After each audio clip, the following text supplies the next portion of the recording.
Udaltopen kontzientzia soziolinguistikoa edo alduntze soziolinguistikoa tratatuko da.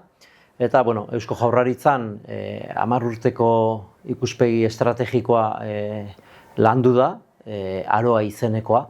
Eta, hor markatzen dira kontzientziazio soziolinguistikoan emango diren ardatz nagusiak adibideak.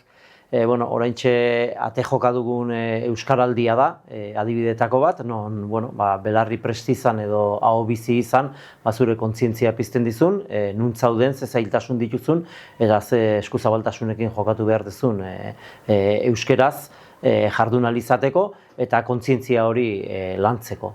Berdin lan munduan, ditugun esparru ezberdinetan, izan lan tresna edo izan zerbitzu hizkuntza, empatia horrek, zure bezeroarekin duzun empatia horrek ematen dizu ahalmen hori, ematen dizu kontzientzia hori hizkuntzan aurrera pausoak eman ahal izateko erabileran.